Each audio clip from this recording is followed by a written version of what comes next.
What is up? Welcome to the American Peloton. I am Jonathan Crane. I'm a mediocre Cat 2 cyclist out of Birmingham, Alabama. And I'm Ben, head coach at Skyway Cycling and team director at Skyway, presented by Domestique Coffee. We have a really cool guest on today, Will Hardin. He's been on Project Echelon the past 2 years. I actually know him through collegiate racing. We met at my first ever collegiate race. He was on Lees McRae, and I was racing for Kennesaw State at the time, racing mountain bikes in the B category, and went through all of collegiate racing together. And now Will is kicking ass in the American Peloton. Thanks for coming on. Yeah, I'm stoked to chat with you guys. It's been a while since we did collegiate racing, so It's been very, a very minute. far away from the bees in mountain Right. bike. Right. Well, we've um, referred heavily to your YouTube videos a lot this year. There are a lot of things that were not broadcast that you had really good YouTube like breakdowns of a lot of the crits and stuff. So I would encourage everybody to go check out your YouTube channel. A lot of good stuff on there. I love that I'm seeing some cross content too. We'll get back to that later. Sounds good. But Yeah, yeah, oh cross yeah, cross is the most fun, but totally. It's the crits will best do. for sure, discipline. Yeah, yeah. for It's the sure. best discipline of cycling. I will die on that hill. So like speaking of that, there is a race that part of my beef with it is that it encroaches on cross season. The Legion of LA, the Crit Championship. You just got back from that. It looks like you're back, right? Yeah, That race yeah. was yesterday though. I flew in. I probably got back like 2 or 3 hours ago from my flight, which got auto upgraded to first class for like There 40 we go. bucks. Man, There we Nice. go. Yeah. that was the biggest win of the year, actually. But yeah, the crit championships was really fun. The course was narrow, which was unexpected, so it actually led to really cool pack dynamics. But it's a good race. Yeah, I saw there was one. So there was no like official stream, but Corey was like live streaming from his helmet. So I did watch a good bit. I didn't watch the whole thing, but I kind of scrubbed through that a little bit today. And yeah, there was one section of the course that was like super duper narrow where you were just in a bus lane. But you're saying you liked that because it was stringing everybody out, or Yeah, with Gateway, that was kind of my last memory of a true four corner crit. And Gateway, you can just move up whenever. Like it does not cost you anything. You just follow the swarm, and that is not my favorite kind of racing. Like you can do endurance watts for the entire race and still win, right? Right. or you could be sending it at like your FTP for the hour and lose tragically. But Right. Right. And you're kind of a small guy like me, so there's like not those races where bigger dudes can kind of just sit at the back and then go nuclear at some point is like the worst case scenario for me. I don't know, do you feel the same way on that? Like you want a little bit harder of a course to thin the herd a bit? yeah, I just the way I like to race is usually pretty on off. Having Same. having more selective stuff is more enjoyable for me. Whereas yeah, Yep. just kind of waiting around for a sprint is it's not my cup of tea most of the time. Yeah. I Yeah. think there's like 10 guys in the country who like a non-selective race. Like, I think everyone else is like, please let there be a hill or like a chicane or something. I'm not even entirely sure they like it all that much. They're just like they know how to do it. Right. I That's fair. it could be really fun, but it's only fun for like 4 laps. That's when That's Right. yeah. That's what I always say about Heat is like I don't enjoy it, but I do better in it, I guess, because I do all of my training in Alabama. So like there's some other guys, like the really type A guys that like nail all of their training that they're better than me. Like they kind of fall apart in the heat, and I'm like I roll with it a little better. It's one of those type of things. I saw you posted a crash, so let's get into this oh race. There was at least one crash early. I saw another crash from Corey's perspective. Tell us about that? How did it go?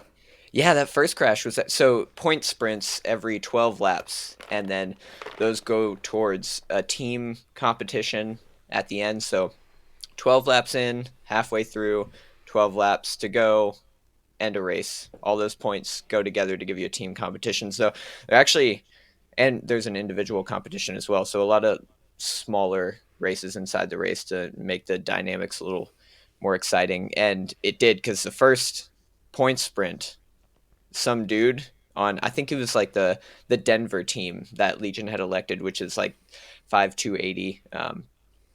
Some dude attacked over the top of the Peloton, and I was thinking about doing the same thing, like a 1 lap flyer to get the points. And I'm glad I saw him do it, because he sent the first 2 corners really hard, and on that second corner he skidded out. And the way the course was designed, there are traffic dividers, like cement traffic dividers, that you're gonna, pretty much run into if you go through the fence. Like, the fence will slow you down a little bit, but on the exit of that corner there, he clipped a pedal, lost control, and then kept it up for a long time without having like his feet or his butt on the saddle. It's just like he was only connected through his handlebars for a good few seconds, and yeah, hit the fence and then hip straight to that cement barricade and then just went over it. I have no idea how he's doing, but hope It he's looked okay. like that crash, and then there was another one in the last 5 that I saw from Corey's perspective. But it looked like they were both like just one guy overcooked it, and there weren't any like big stack ups, which is No. good. Yeah, that was really nice. I've seen too many of those this year. It's not a very Yeah. enjoyable experience. I think the crash probably that was on Corey's camera was Monk going down in the last, Oh right man, before the yeah. last corner, Mhm. which he hit the deck going really fast, and we were out that night, and he just has a little scratch on his elbow. That's it. Like, we were going 35 miles an hour, man. I don't know how you did that, but it was impressive. Yeah, wild. Oh He's man. he's a tough guy. I He did is notice. indeed. So speaking of Monk, I noticed one of the good things I think about this race is the sort of like uniform jersey looks with the numbers printed on the back. I think that's like pretty obvious win, and something that like a lot of series have been looking to move towards recently. But I didn't think about this until I saw Monk and Luke Lamperti out there. No one was wearing any like national champ stuff, national champ bands. I wonder if this series, like going forward, if they would account. I assume they were doing these runs of jerseys like pretty quickly, so maybe they didn't have time to do like a design for every team plus another national champion, state champion, all that stuff. But it's also like this is not USA Cycling, right? Like I don't know, Yeah. so maybe that plays into it too. I think that's probably the biggest deal about it. There's no national champion in basketball or football. I think they're trying to stick to that kind of franchise model that most fans are going to understand. So if you have 2 dudes in stars and stripes, it's going to be even more confusing than cycling already is to the average person on the streets of St. Petersburg, Florida. Right. I Yeah. will say, I mean, in races I've been at, even like when Justin has been there, whoever is like the current national champion, I always, part of like how this channel happened is I would always be at some crit and hear random people walk up and they're wondering how it works, and I'm just start answering their questions, and like I like talking about it, so I'll just stand there and talk with randos for 20 or 30 minutes. But one thing they would always understand is I could be like, you see that guy in the American flag jersey? He's the national champion. And they'd be like, oh, cool. I have someone to watch now. Like, it's hard for people to pick out. There was someone who knew one of the Texas Roadhouse riders, like a real life friend who is not a cycling person, who had come to one of the crits in Georgia this year. And she heard me talking about it and was like, hey, I'm looking for my friend. Can you point him out? And like every lap I was having to be like, he's in this kit, but he's the one in the yellow shoes. So like, and I was, it's just hard to like differentiate. So maybe the big numbers solve that. I don't know. Yeah, I'm not entirely certain what the best way of going about that is. My mom always wants me to have a different colored bike. Like, I can't make that happen. I wish I could. You Right. you know Will Seitz, right? Were you guys on Yeah. a team together at the same time? He always would run the traffic cone orange, the Abus like arrow helmet. So it's just like a big orange oval on his head, even when it clashed with his kit. But it made him really easy to pick out. Yeah, So yeah. that's It one way does to help do for it. mom. Does Yeah, help for from mom. sure. So I didn't Oh realize yeah. there was like a points element to this race though. So it's like halfway between sort of like an NCL format and like an ACC format. So do those points go into a bucket and that's what decides like the actual podium? Is there like an individual race winner and then an individual points winner? Or Yeah. are the points the whole thing? They're both. Yeah, they're both. It's not the full NCL format. It's more of a hybrid format where there is a team competition um, and a points competition as well, and they both go together. So yeah, there is still that team aspect, and I think the prize money was spread pretty evenly over the team part and the like overall winner part, which was pretty cool. The race was a lot different as far as race dynamics go than I've seen, especially from all these guys who are used to riding as a team together, but Mm-hmm. it's an unfamiliar format. So it was a lot Yeah. of fun to see, and especially this time of year where everybody's like, I don't really know where my fitness is at. I know I Right. came in. Like I'm 4 weeks off a broken collarbone and still have broken ribs, and I'm like, I'll give it a go. Like, Right. it's October. Let's have some fun, and it was. So you're saying the dynamics were different. Different in what way? Like we love to get into the weeds on this show, so let's just jump straight into it. Yeah, yeah. So I've actually watched a little bit of Corey's video today, just trying to see what he saw too, because the Mm-hmm. way I was racing it was kind of going off the front as much as I could, sending attacks when it lulled or even when it wasn't lulling, which hurt. The finish straight was kind of a tailwind, so it was fast, and then the other side was more of a headwind, but between the first and second and the third and fourth corners, it's really short. So they're kind of strung together. You're not really going to pedal much in there, um, and you're not really going to attack in there. So it's really all done on the straights, and then there's a lot of straight before the finish line coming out of that last That's corner. that's something Ben and I were talking about. I will say it's not as much of a Legion course as I thought it was looking at the course like profile or whatever. Because in my mind, like a Legion course is it's a big rectangle. It would be wider than this, which is the factor that I was surprised at how narrow it was. I'm sure they would have made it wider if they had the real estate to do so, but or that would be my guess. But it doesn't have any hills, which is a Legion course. But the big factor that I don't think I've heard anyone talk about is Legion. All of their sprint guys have like a long sprint. They're not as like big acceleration, so they love a like really far from corner four to the finish rectangle course, The which this definitely curveball, was. the curveball here is Luke Lamperti is on one of the Legion teams. So Yeah, was he like guesting or what was Okay. that? I mean, it's not a USAC race, so like there's no guest riding. You're just like Right. you're racing your bike. He was with Tyler Williams on the actual Legion team. So I think Corey was on that team too.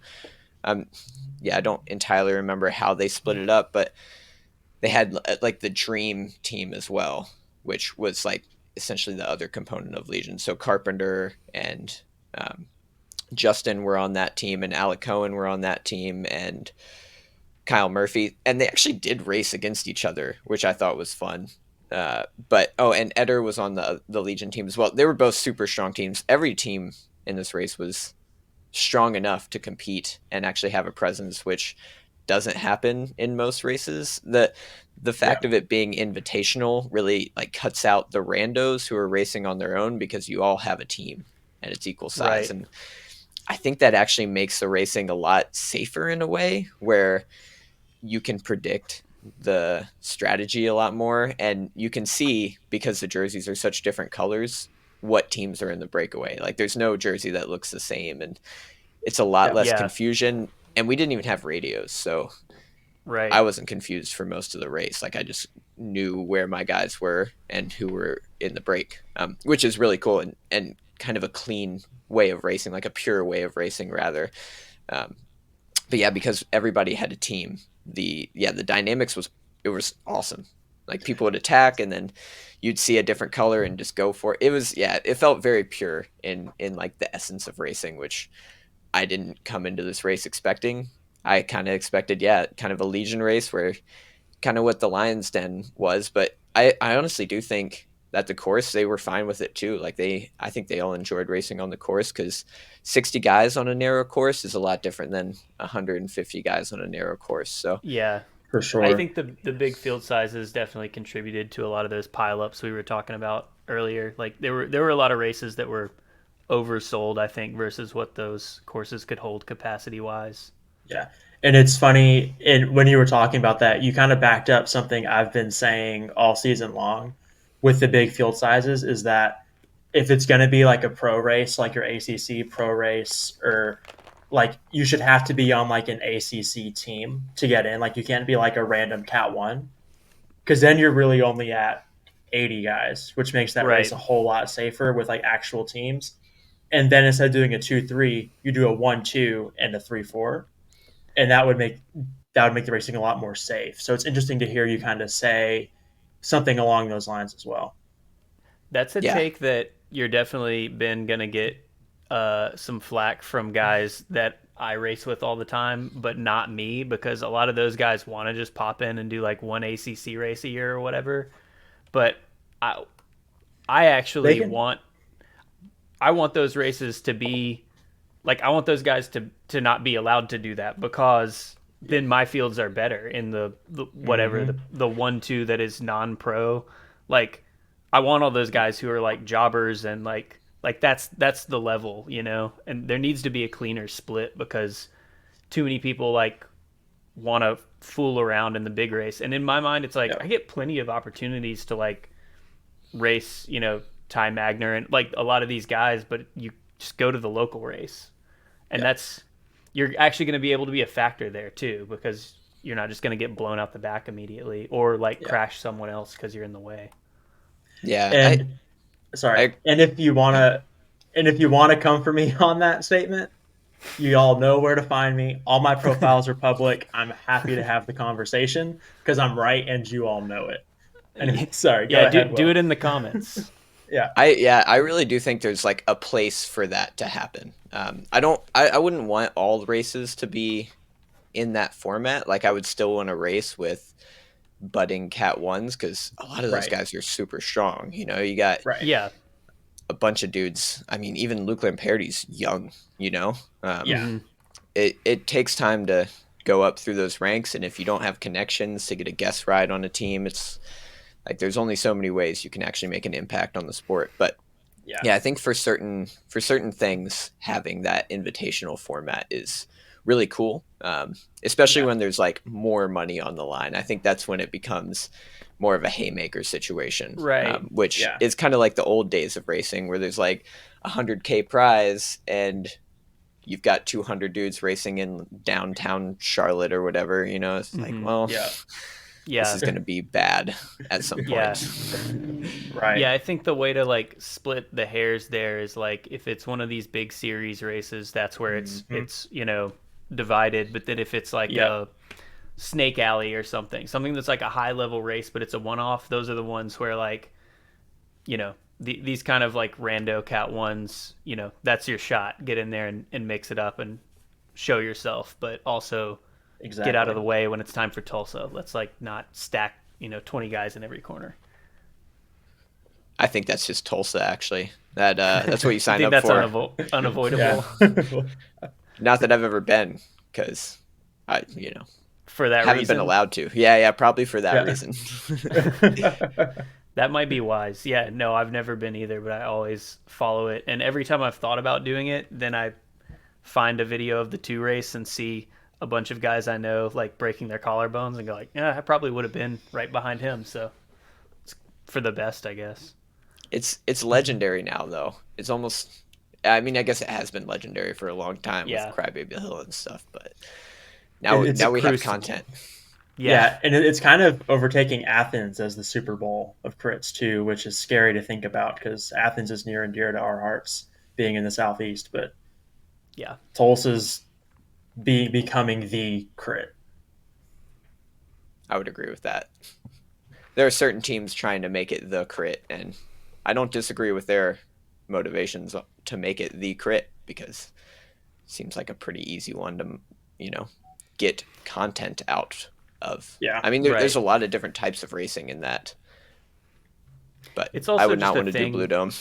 No, yeah. No. Just not interested. It's No. funny because it's like people seem to be paying attention to it because of Crybaby Hill, but Blue Dome has all like it's like a rising tide's like floated all boats or whatever. So like kind of the other two races have become equally known just because they're also Tulsa or whatever. But Crybaby Hill was kind of the hook for a long time. Um, so this is getting to something we talk about a lot on this show, which is like the sort of road race versus crit thing. And on Project Echelon this year, you did a lot of stage racing.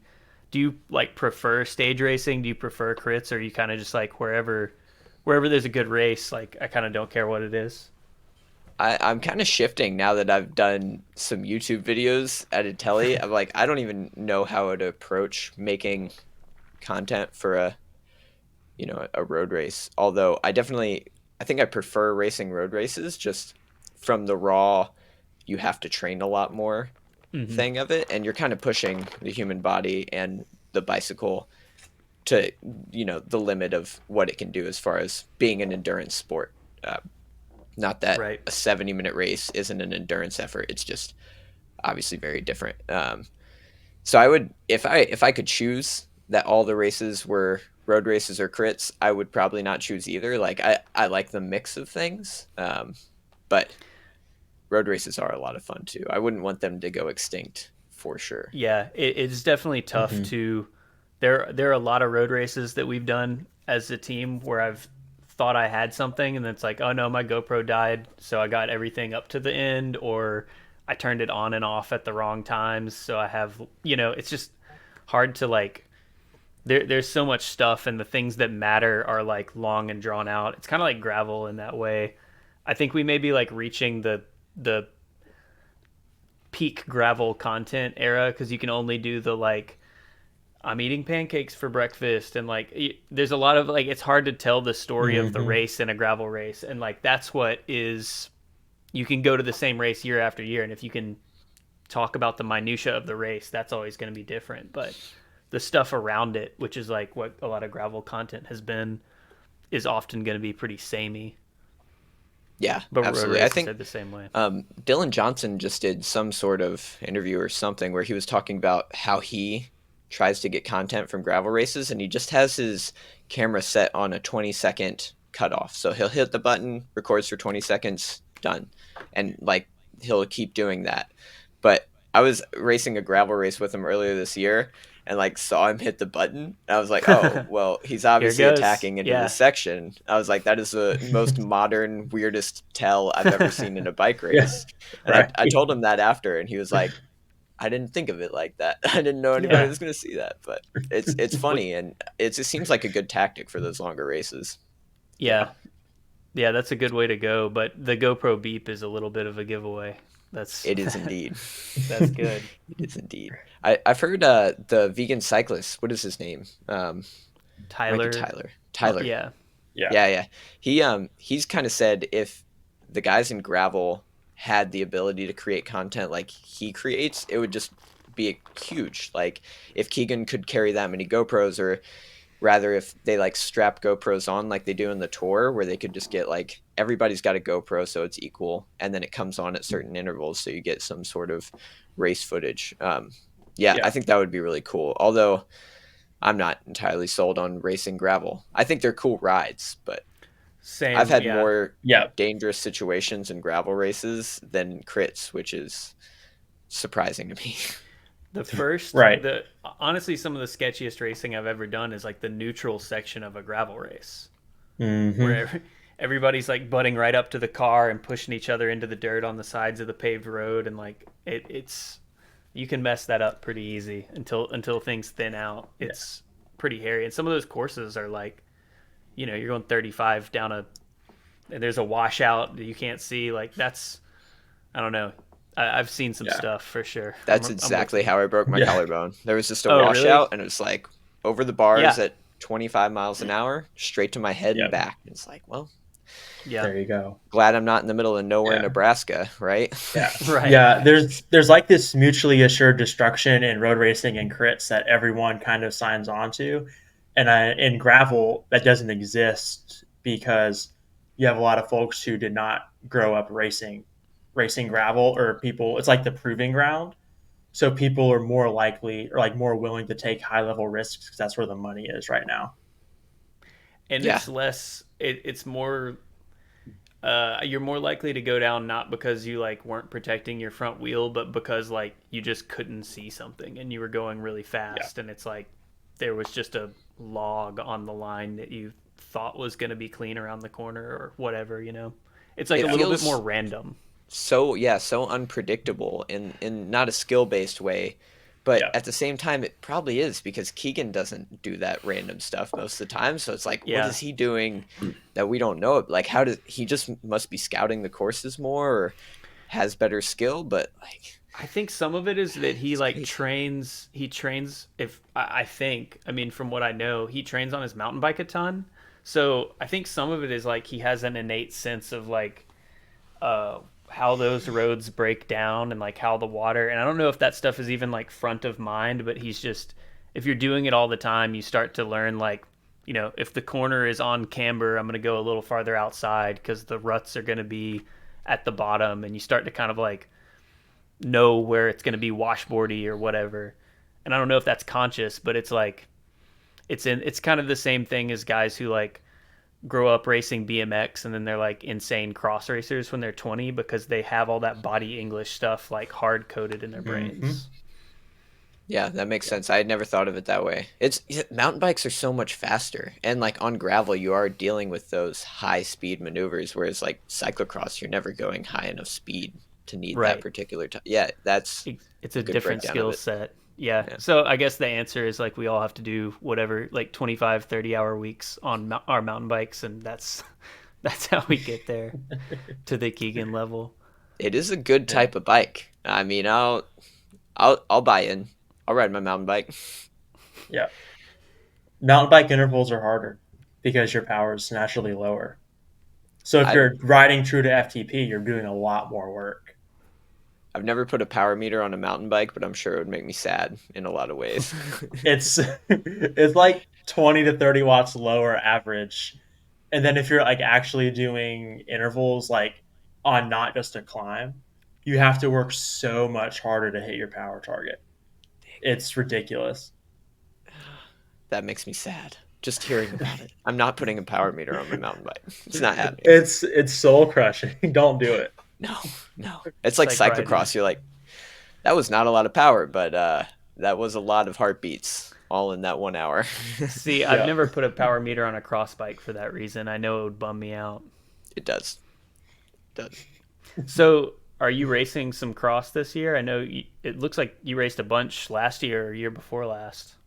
Yeah, last year was kind of my first year back from COVID doing it, and I learned a lot of like mechanical lessons where I was using like Di2 brakes and the 11 speed Di2 brakes. I didn't know this, but the bladder in them, that like the reservoir bladder, goes bad eventually, and Mm. you can't replace them on Di2, but on mechanical you can. So Okay. Point for eventually, mechanical.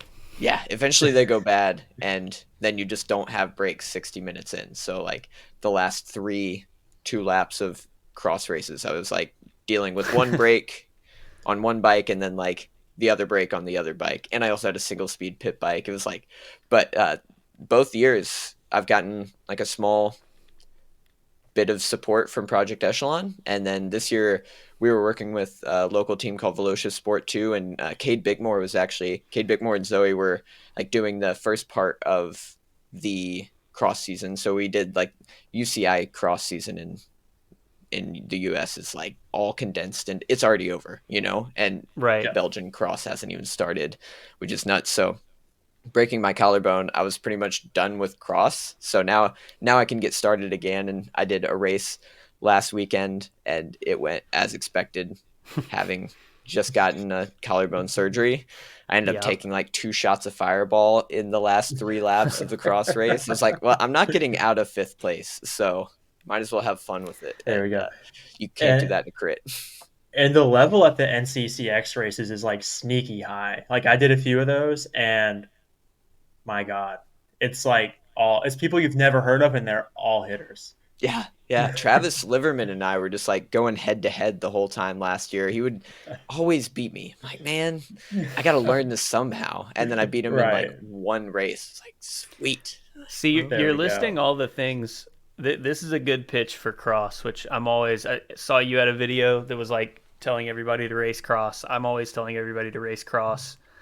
I know we're in the gravel era. Everybody wants to race gravel, but I'm telling you, like, cross, you got your people where you kind of know, like, even if you're constantly 12th or whatever, you have your guys that you're always around that you form those, like, in race rivalries with in a way that you can kind of have these, like, inter race battles that you don't in other disciplines, I feel like, which is a big selling point. And there's also the, like, the race doesn't go your way, you have a mechanical, you can take hand ups, have a fun time, try and tail whip the flyover. What like you can kind of mess around in a way that like if you have a bad day in a gravel race, that's like a real bad day. Yeah.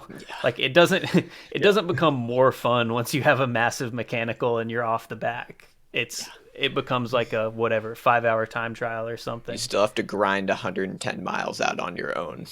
Exactly. And no Yeah. one's handing you fireball generally. So What a bummer.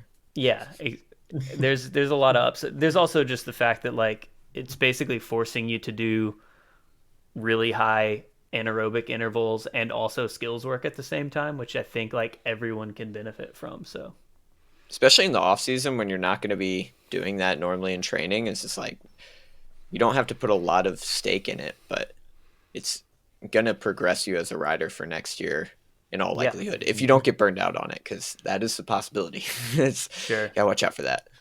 Yeah. But like the burnout thing, I feel like we got to reach a point of gravel burnout at some point because those races are so long and like I do 2 or 3 gravel races a year and I'm like good on that. But I could do 15 cross races and they're an hour long. Sometimes they're not even the whole day if they're local. It's like it's easy. It's easy breezy. You're in and you're out.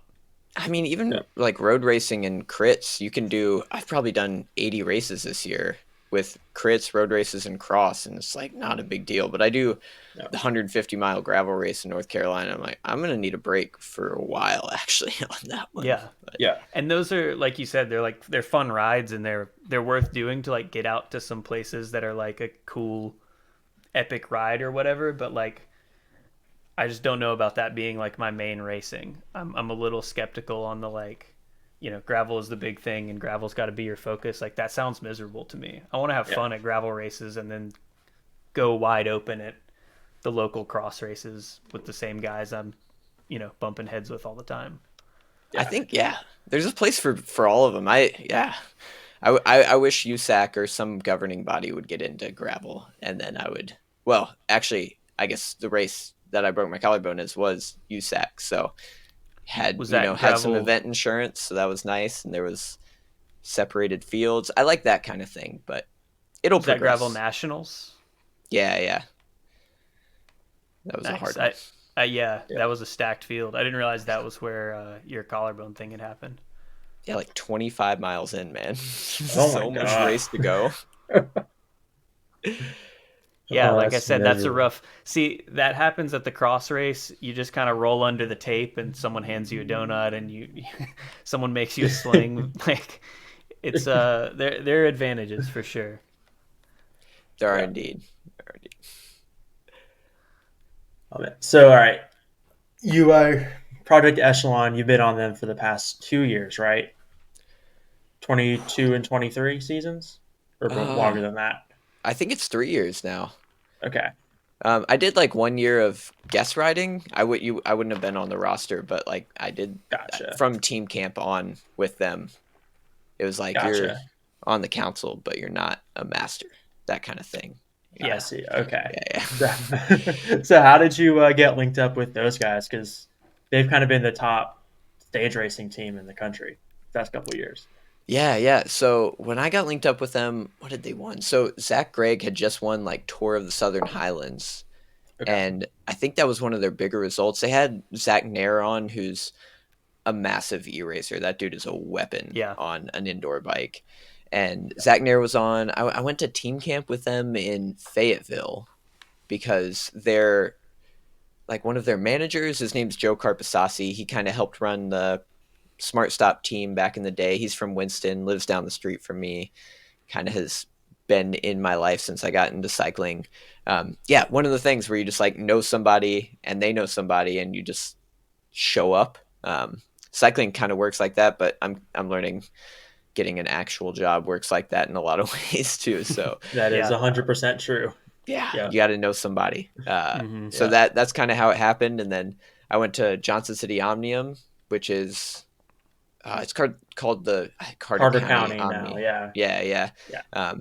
And I did that race and like got in the breakaway with Stephen Bassett in the crit and like was in the breakaway for the road race and ended up getting on the podium for the overall, which it's like a kind of a local race, but when Human Powered Health shows or Rally at the time shows up at Yeah. a local Yep. race, it's like it gives it some credibility. So that was cool. That race, that crit was wild. That was so my first weekend with Project Echelon Racing, getting the breakaway in the crit with me, Stephen Bassett, and a guy named Jarrett from First Internet Bank. Mhm. And 3 laps to go, Jarrett wipes out on the second corner. It's like kind of bumpy. It seems fast, but there's a speed limit. Wipes out in front of Mhm. me. I'm second wheel, go to the inside because usually when somebody wipes out, they collect to the outside. And his face is just right there. So I like tried to jump over his face and I didn't make it all the way. So I like Oh no. hit him in the nose. Sorry, Jarrett. I saw him later with like he had definitely gotten hit in the nose. Ah. And then Did Stephen you Bassett went on the outside. did you go It was down fine. though? I did. I did like a quick roll and I'd been Mm-hmm. racing a lot of cross, so I was like ready to get back up. Yeah. Got back up, got on my bike, and then sent it. Like the field hadn't caught me yet. I think we only had 30 seconds on the field. And once I got to the like next corner or something, Owen Schott, who I'm sure you guys know, he's Yeah, East yeah. Coast He's Yeah. guy. been on Yeah. Velobrew, yeah. Yeah. Mhm. He's fast. He caught me, and then we were just trying to chase Stephen Bassett. We maybe had like 10 seconds on the field with 2 laps to go. He was like, "If you work, you can have second place." I was like, "Deal." I didn't even prompt that, so I'm in. And then he started Mhm. sprinting me once we came to the line, and I'd been Of working. I was like, course. Yeah. I guess I have to sprint you for it now. Like I wouldn't have let me had that either. But I Yeah. got second, so that was really neat Nice. to accident into second place in the crit there. But that kind of got me Nice. on Echelon guest riding for the rest of the year, and then actually on the roster the year following. So that's how it Yeah. went. That's awesome. And then over the past couple of years, you've really gone from like being the guy with a lot of potential and who is really strong to, I mean, this year, like you've turned a lot of heads because you've been like openly acknowledged by the entire community as like one of the most valuable guys to have at the business end of the race. Shit, I'll Like, take it. yeah, well, like everyone I talk to is like, oh, that I always knew because like I've raced you in college and like I've known you and like I was always watching you at like Sunny King and I was like that guy like he's doing well like he's going to be one of the guys soon. And then this year you had like a real breakout year where like I mean I think it helped that like Cade and Tyler won so many races, but you were like the guy that positioned them and like everyone was like that Will guy's like legit. What has been like your progression? Like, have you noticed a linear progression, or is it just kind of this year just being the guy at the front of the race when it matters? Yeah, I would say up until the beginning of this year, physically I'd been progressing very linearly, which is super cool to see when you're just like Yeah. a few more watts every year. You're like, nice, this is working out. And then at the beginning of the year, we went to Majorca and I did like the best power numbers I'd ever done by probably on my 20-minute, I went up like 10 watts or something. I was Oh, like, shit. oh, this is a Yeah. good time, you know? Yeah. And then did like another 20 watts on my 1 minute. It's like, we're gonna be great. And then from there, the whole year, I just like like slight downward trend, you know, like could not hit Right. any of those Peak too numbers ever early, again. yeah. I peaked in February, man. And That's a this is the first classic. year I've worked with a coach in a very long time. So I didn't really know what to expect, but I was just like following everything. But I think one of the good things that's come out of that is just really capitalizing positioning and energy expenditure. Been learning that with Echelon for a long time. Monk helped me out a ton with that when we were racing crits together. And I think that's one of the most valuable things about crit racing is it's just such a concentrated version of saving energy. And the best crit racers oftentimes are the best energy savers. And doing crits, you learn that a lot, and you learn a lot of positioning stuff and just being comfortable in those weird situations, and then where to be at the end. And I would follow Monk around a lot, because Monk knows where to be, and he's a hard wheel to follow. I don't know if you've ever he dude, Monk, he'll do the little like weave thing. He just made up 10 positions, and Right. I did not see a hole there. We've So yeah, talked that about was him this year for sure. Like he's always there or thereabouts, and we've talked a lot about how like we wouldn't see him the whole race, and then he just got fifth or something. And yeah, Yeah. it's that thing. He knows how to find an open lane and kind of get through it. he is the king of like wide angle podium on crits. I was so stoked to see him win that amateur national championship. That dude's Yeah. he's had Yeah, that coming for a long time. yeah. That Yeah, was he kind of he like the earned that best one. result for that team this year. I feel like he, I don't know about saved their season, but made their season to some degree this Yeah, year. yeah, absolutely. They're they're such an interesting team because they're all hitters. I don't know what's been going on with that team this year, but they seem like at the end they are really meshing well together and yeah, helping each other out. It's been cool, like hanging out with them this past weekend. They're a lot of cool guys, and oh man, I feel like the more time I spend with bike racers, I'm just like, oh, I actually want all these guys to succeed. And the Legion ecosystem is kind of that way, where they're on different teams and competing with each other, but they're trying to see each other succeed at the same time, which is like in races they're still gonna fight each other for wheels, but afterwards they'll give constructive feedback, which I think is really helpful in cycling. Just as community as a whole and growing the sport and keeping guys in instead of the Yeah. negative mentorship. But Yeah, a lot of that on Project Echelon.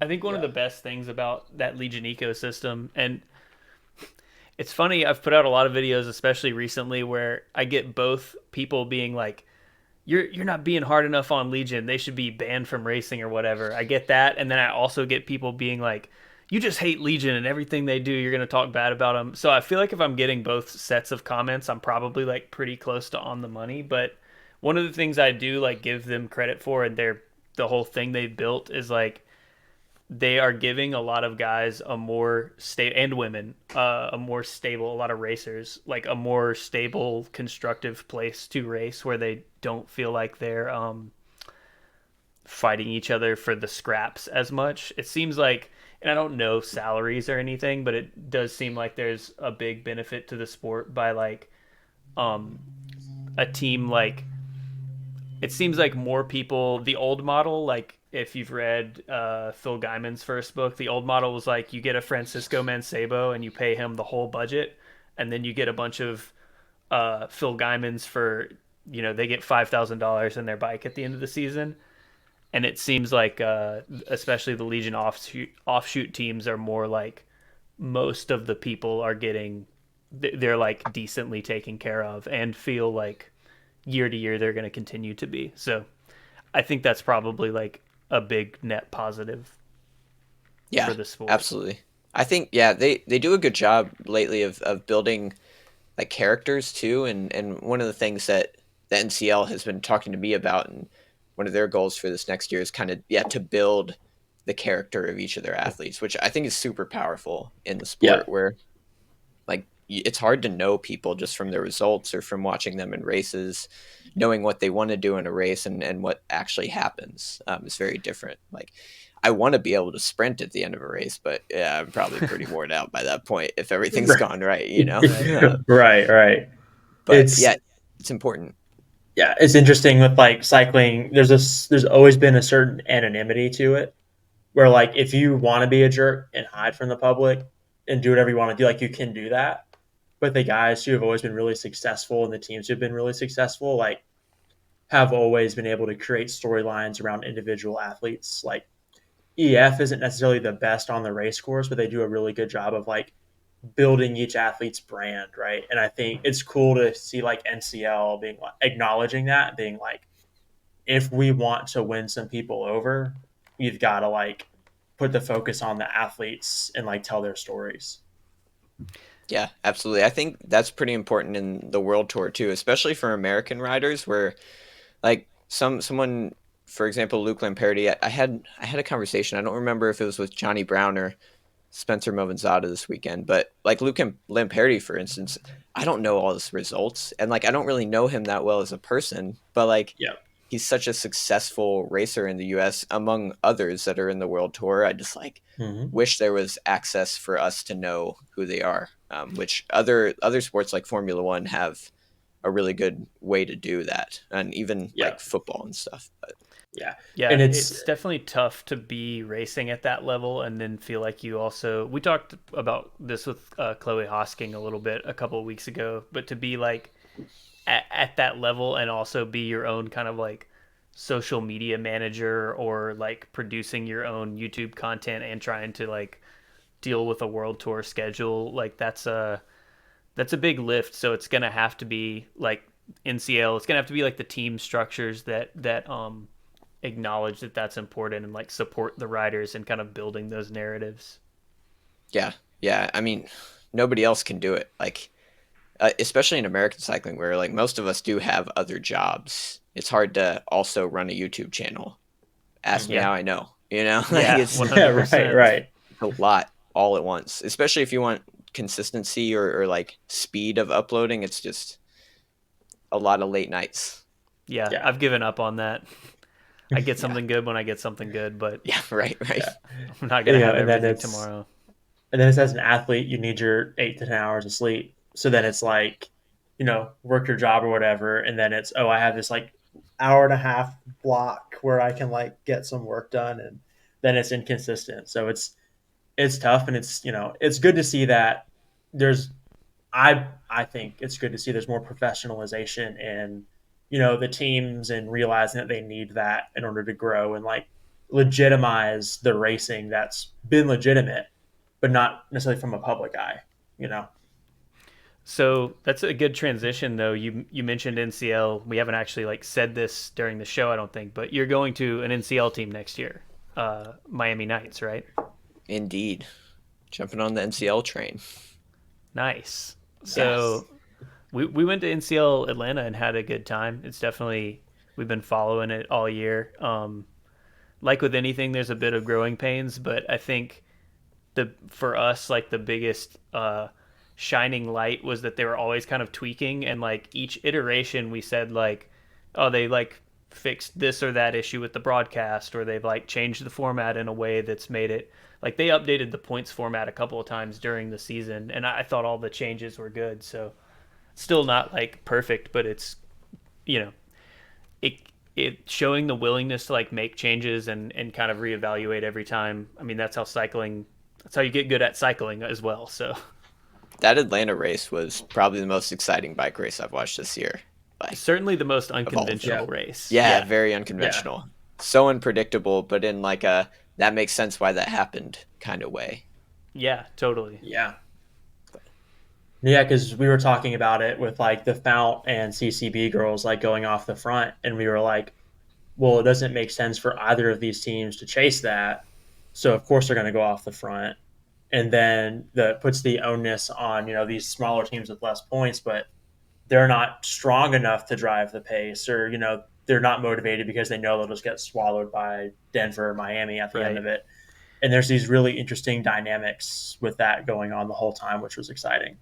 I think yeah, Yeah. just to have a point system set up with like consistency. Hopefully next year they have it tuned Yeah. in and like consistent across the whole series. But that can just yeah add to such cool racing. Whereas normal cycling, it's like imagine if you had a football game and you just like let a few streakers on and just let them do whatever they wanted to, and that's like a usual bike race. Like you don't know what that guy's gonna do, but it's probably something, you know, like Yeah. Yeah. could be Yeah. dangerous. You don't know.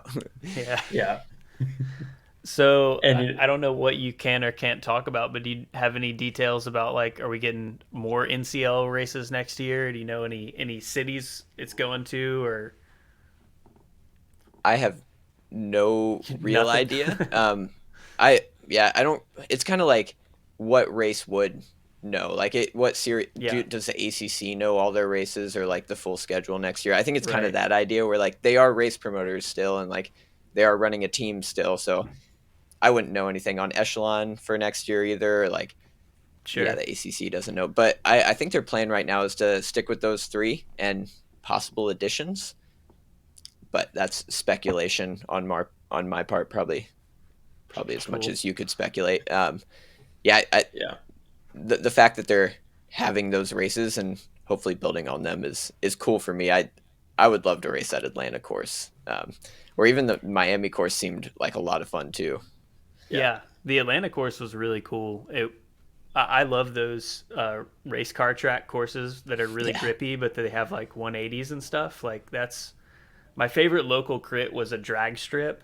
They don't do it anymore, but it was in Huntsville, Alabama, and you went out the drag strip and then you did a 180 into the pit row. But it was like from all the burned up dragster tires, the surface was like the grippiest surface.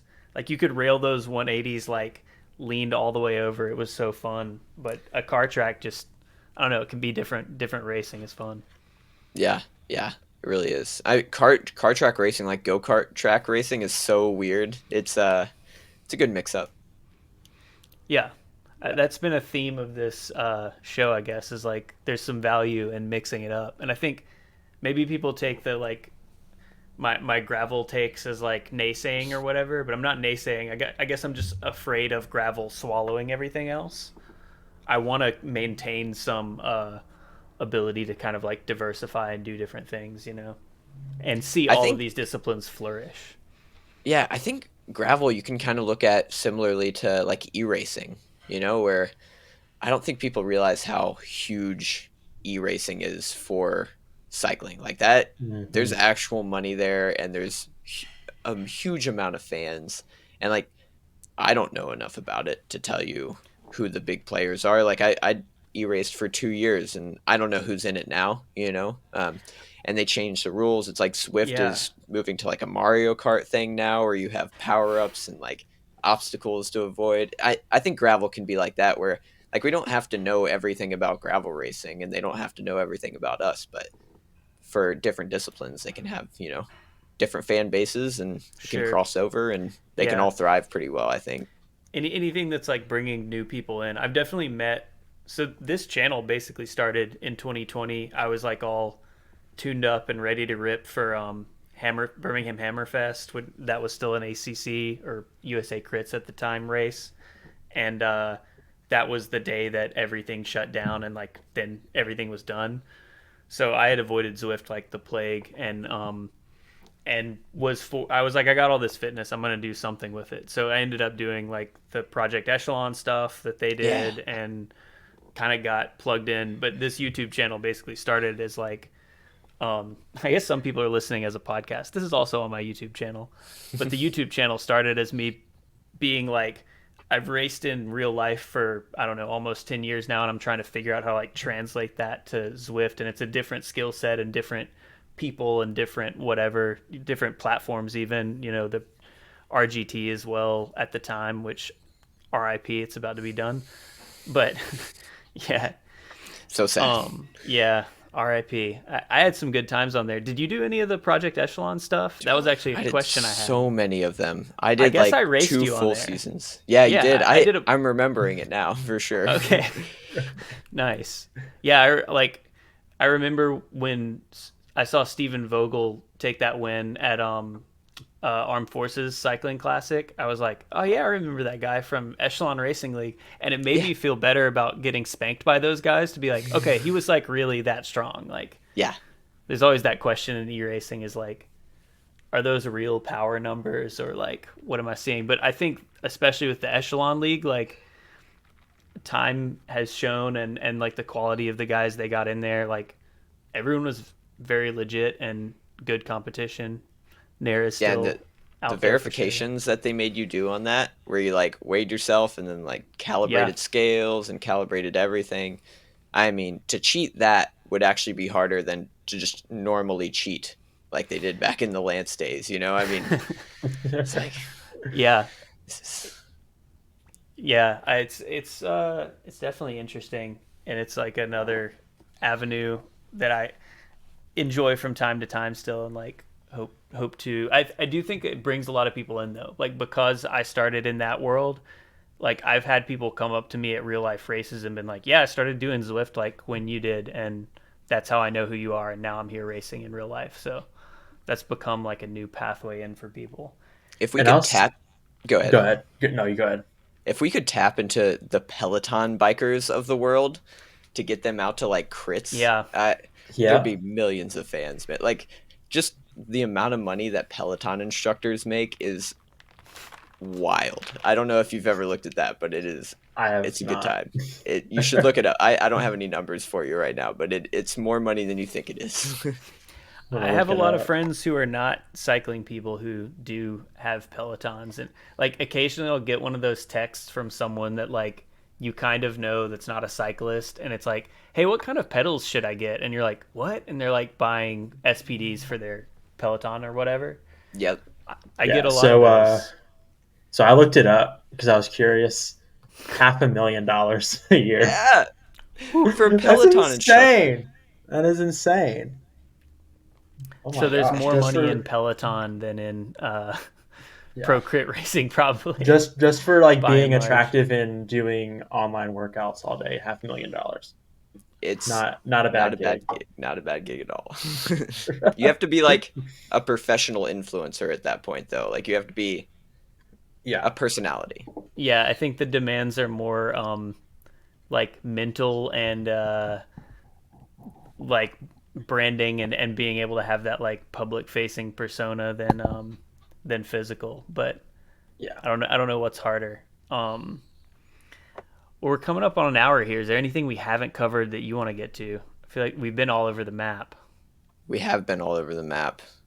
Yeah. but it's great. I love it. Yeah. No, I wanted to like say that y'all's coverage of almost everything has been surprisingly accurate. Like every time I Thank listen you. to your Thank you. stuff, I'm Yeah. like, wow, how did you guys know that? It must be a lot of watching bike racing, and you guys have been in it for a long time, so keep it up. It's been like Thank you. surprising. Good job. Thank you. I'm gonna Thank you. clip that and just share it every time someone comments. Yeah. We get these comments. There are a lot of people being like, "Oh, you don't know Ben Davidson? He won the Ohio Grand Fondo twice." It's like, yeah, sorry, man. You know, I try to keep up as much as I can, but I can't know every possible person. Or people just saying like, "You're an idiot. No one should attack Legion at the beginning of the race because we get. I mean, that's just the internet, though. But I'm gonna start referring them to that quote from That you. clip. Yeah, It you have really my is. permission. I'm not sure what weight that is going to hold with internet trolls, but you got it. Be like guy who's in the races and has been on the winningest team of the year, like says we're right. There we Yeah, go. that's another big component of it is people being like, well, you're not a pro, so you're not allowed to have an opinion. It's like, all right. I feel like that is why, like, that's kind of how this show started is Ben and I, in a lot of ways, like, we have these in-depth conversations all the Mhm. time. And eventually we were like, we should, do this on my YouTube channel. But for me, it's a lot of like, I am not that good, but I'm at this level where like at a local race, I am racing with, it's a pro 1-2. So you get the guys who are in Athens who are super strong. Like there are these little pockets. So I have like this little window into that world, but I'm not actually good. I think the guys that are like genetically gifted, really good racers or like raced BMX and have those skills like hardwired into their brain. Like I didn't start racing until I was 23 or something. So I didn't have any of that like natural skill stuff. I had to like consciously figure it all out and still have to consciously think about like, I'm in this race and we're going faster than I ever go. How do I not die? Like I'm doing the Wednesday night race in Nashville and Johnny Brown is pulling and Jeremiah Stoller is with him. Like it's like I got to watch them intently and like be super zoned in to like, figure out what's going on and figure out what I can do. So trying to like bring that thought process to it. But I think a lot It's of those hard. guys like Johnny, maybe he just has the watts to like if he just wants to smash, he can smash. He doesn't have to think as much as I do. It's like that with I think all the guys in the pro circuit. Like you come back to your amateur races and everybody's like looking at you to smash and like it may not look hard when we do it, but like we actually usually have to Yeah. go really hard to win those races just like because Yeah. everybody's looking at us, which Yeah, it's is it's cool. It's a hard to privilege. race. Yeah, when everyone's racing negative against you, that is definitely the hardest way to win. But Yeah. I, Johnny, the race specifically that I'm thinking about right now, Johnny lapped the field, so it didn't matter how much I was looking. I had Right. made the same mistake following Corey Lockwood a year before. I followed him like from the gun, got half a lap up on the field, and then his Di2 battery died. Oh, So then I don't need to be solo a lap up. Like I can take a 15-second pull every other lap for Corey and keep us away. But so I was like, all right, today I'm not going to do that. I'm going to chill. And from the gun, Johnny goes and Stoller goes and they lap up. And, that was the ball game.